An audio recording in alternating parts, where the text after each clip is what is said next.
UFC Vegas 94 was last night, and I hope you didn't miss it because I know some people don't like the Apex cards, but this one definitely delivered. So if you watched it, leave a like on the video and let me know in the comments what your favorite fight on the card was, because there was a lot of fun fights and honestly some fun matchups might come from it. So we're going to be talking about that. Let me know if you hit any bets in the comments. Make sure you click the subscribe button, like the video, and also before the UFC event, there was some good regional MMA. If you had a full Saturday of MMA like I did, you probably enjoyed it. We had Oktagon 59, where I cashed both my bets on Paradiser minus 161 and Maggard minus 163. Those both cashed, went up 2 units. Cage Warriors, we bet Matthew Elliott at plus 120, that cashed, but then Shelley at plus 180, that did not. So went up about half a unit there. And then lost about half a unit on KSW. The Hamburger fight fell through. And then the Copera at plus 240, that did not cash. So we went up about 2 units going into UFC Vegas 94. And let's get into it, man. Let's start at the bottom of the card. So if you watch some of that regional MMA, let me know what your favorite card on there was. Because I liked the Cage Warriors, like the tournament. Quadrant ended up winning. I said that if he, his grappling style could definitely, it works good for a tournament. He definitely did that. So if you watch some of that, let me know what you thought. There was a lot of fights on that card, though. But let's get into this one, man. First fight of the night, we had Muhammad Usman taking on Thomas Peterson.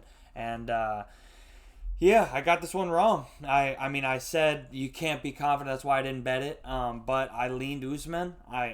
I'm glad I didn't bet it because I was like, man, you can't lay. It ended up like even money. I actually think Peterson might have closed as a small favorite, but Usman was the favorite up until fight time. And I just thought, Peterson, I didn't think he'd be able to take him down so easily, but Usman, man, I knew he was low volume. That's why I wasn't going to trust him. And man, like if he can't find the shot, then like a lot of these guys, especially if you're giving up takedowns that easily to Thomas Peterson. I mean, good performance from Peterson. I don't want to take anything away from him, but Usman, man, he's not his brother. But respect to him, I don't know what's next for him, honestly. I really don't, because that was a really bad performance. And then also when you're not finishing people and your fights tend to just go to decision in general, like they'll actually like you more if when you lose you get finished. But when it's so many decisions, man, it's tough. But good bounce back from Peterson, good win. We started a little slow on this card, but it definitely heats up. Next fight, Luana Carolina taking on Lucy Pudilova. Yeah. When I thought this one was 135, I was on a slight edge to Pudilova, but later on the card, hopefully you watched all of my content. You saw, I realized, because, everything online was saying it was 135. And then I finally find out on, I think it was Pudilova's Instagram that it was 125. So I'm like, wow, that definitely changes it. I thought Carolina was going to have to go up, but, man, I don't think Pudilova, man, she looked off. And I mean, she's not great as it is. It's going to be a low level fight, but I don't know why she's trying to come down. She's plenty big. That was a bad, I think she's better at 135, but hey, flat performance. Carolina pretty much dominated.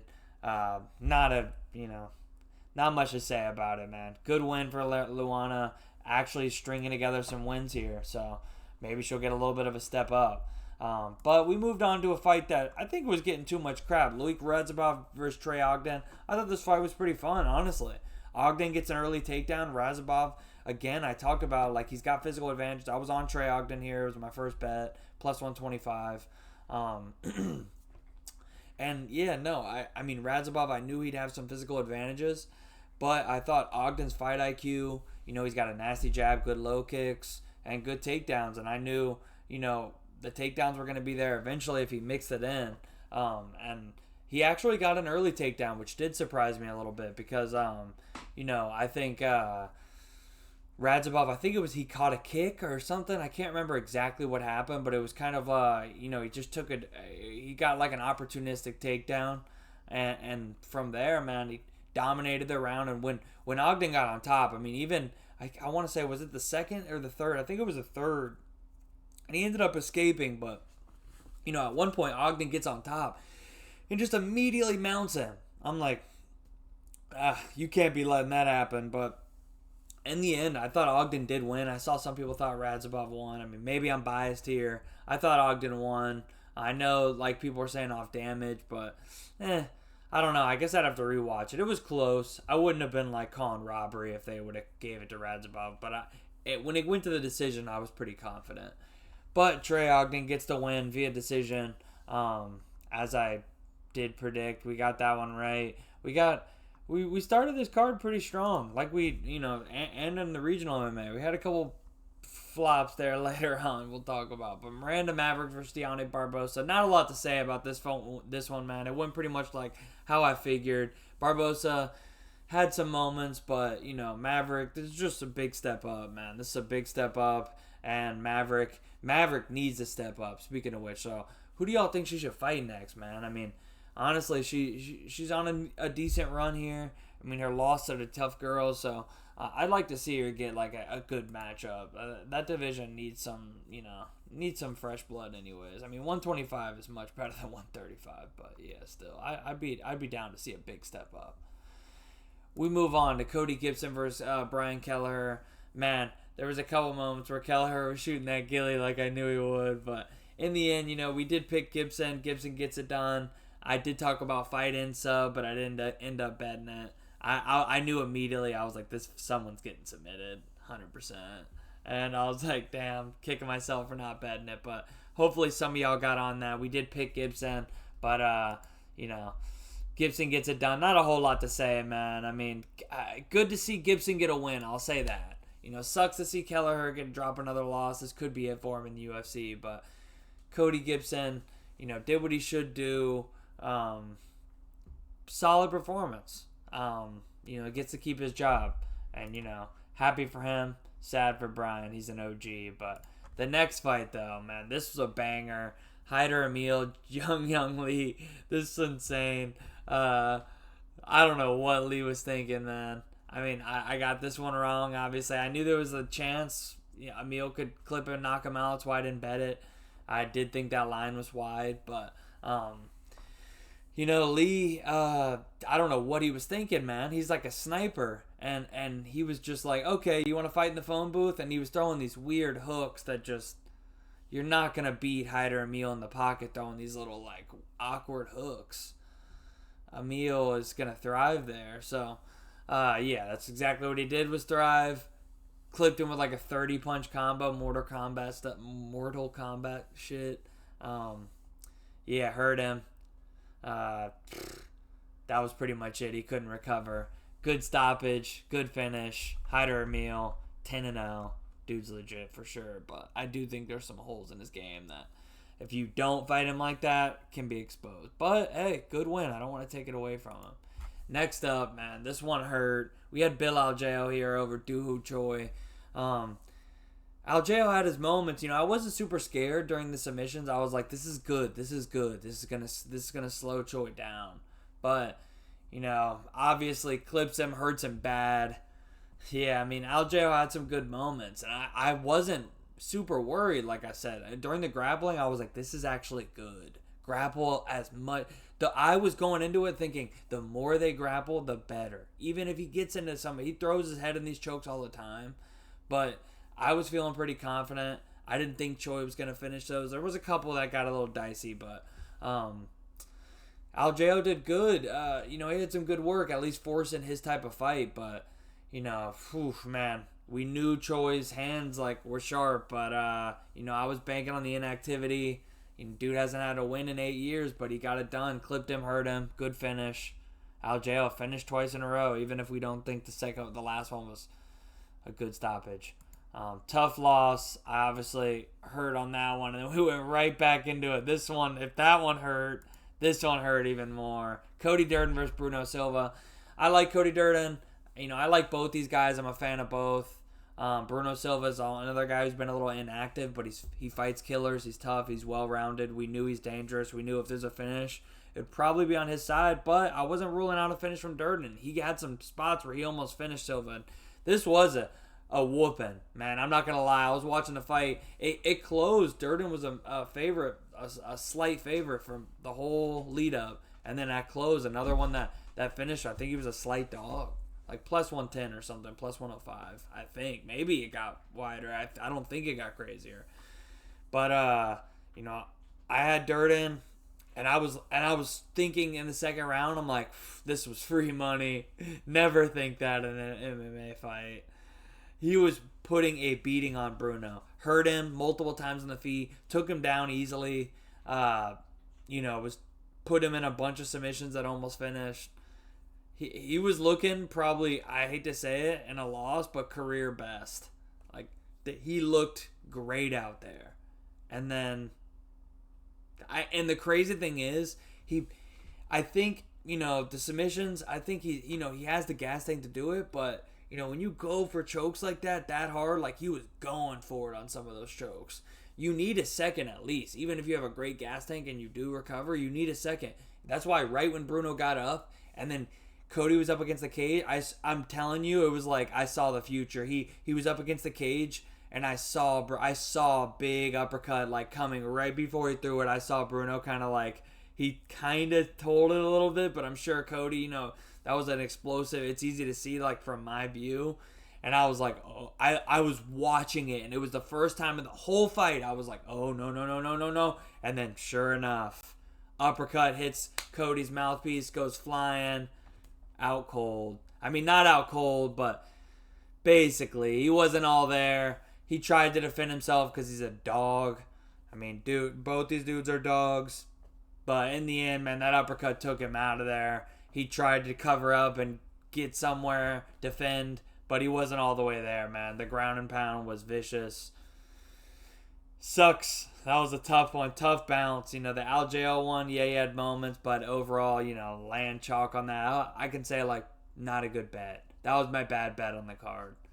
But this one, let alone you got plus 110 on that, like, tough break, man. That's MMA. That's MMA for you. But that one definitely hurt. We moved on to another one. We just got a triple threat in this one. But at least this one didn't cost us any money. We had Kurt Hollabaugh, Kanan, taking on Kanan Krajewski. We had Kurt inside the distance only. So finish only prop. If it goes to decision, you get the push. And my God, so many chances to finish him. I don't even want to get into this super. His kid is yelling at the top of his lungs. I did like that was kind of. It was cool. But it was also like, after a while, I'm sure if you were watching it in person, you were like, oh my God, somebody get this kid. But they might legit be like, hey, you got to tell your kid, like, he's got to kind of chill it. But at the apex, it's crazy. It's like you could hear it the whole fight. But, had Kanan hurt a couple times, couldn't finish him. It was a fun fight. It was a good fight, but it definitely hurt having that prop. So why did he shoot at that end of the second? Oh, buddy. My dog's like, I think he hears my other cat in the other room. But he had a chance to finish him, and I just made some serious fight IQ. He made some serious mistakes there. Wish he would have got the finish. Would have that or Cody, finishing that fight would have secured a positive night. But end up with a slight loss because of that, but didn't have anything on the co-main and main, but it was fun. Steve Garcia, we picked him by knockout. He gets the knockout, just straight up brawl for as long as it lasted, minute and a half. Just threw down. This fight was crazy, or this whole card was crazy, man. Steve Garcia got the longest, was it just KO or finish streak in the UFC right now? It's at 5 in a row. I was making some jokes like, Topuria is real quiet right now. Obviously joking. Some people took it serious, but who is next for Steve Garcia, man? Because knocking 5 straight dudes out, man, you gotta give him someone ranked. Like, come on, this dude needs to fight somebody up there, even though this division's pretty packed. But interesting to see what's next for him. And in the main event, man, we knew this was a coin toss. I did end up going with the dog and Lemos. Obviously lost. Didn't have any money on it, but I was watching. I was tired. It was a long day of fights, but Berna was getting the takedowns, man. We knew she was going to get takedowns. I was just banking on Lemos to survive these positions, but man, she was doing a good job surviving the chokes. But man, that armbar transition from the back, something I love to do there with the same grips. Nice sequence. Jandiroba was just a step ahead on the ground. It happens sometimes. You know, when you're just a step ahead on the ground, and every time they make a move, you're just one ahead. So they're just trailing you the whole time, and that's how grappling can be when there's a discrepancy there. We knew there was a chance for that, but we also knew Lemos had the same thing going on the feet. But in the end, that armbar was nasty, man. Definitely had to tap. She was about to get her arm snapped. In the moment, I thought she might have got it broke. But you know, I swear, women's arms are just a little bit more flexible in those positions. Even though I'm not saying it would have been broke otherwise, I'm just saying, you know, it tends to break less. But good win for Jandiroba, man. Probably got a title shot. So, you know, she might she presents some interesting problems for Zhang. You know, Zhang likes to mix in those takedowns, and you don't want to take Verna down. But on the feet, obviously it's Zhang. Can she defend the takedowns herself from Verna? Interesting matchup. But yep, that was about it. Fun fights, man. I am gonna be trying to do more videos on the smaller promotions like KSW, Cage Wars, One, Bellator, PFL, all that stuff. So hit me up what you want to see. I'm gonna try to do those more. Figure out the best format to do them, because some of them, like that Cage Wars, 20 freaking fights on the card. I wouldn't even want to like try to do all that. Y'all don't want to see it 2-hour breakdowns. But I'm gonna try to figure out the best format for some of these. Play around with it a little bit. So let me know any recommendations you have. Always open to criticism. Make better content for you guys. But appreciate it, man. Plus, make sure you subscribe, like the video. The dabs are kicking in now. I appreciate y'all. Hope you enjoyed the fights. I will catch you guys. UFC 304, I'm super excited for it. You guys know I already have a couple parlays from last week. So we'll see how that pans out. But gonna have a lot of bets on that one, I think. I like some spots. But I'll catch you guys then, man. Until then, peace.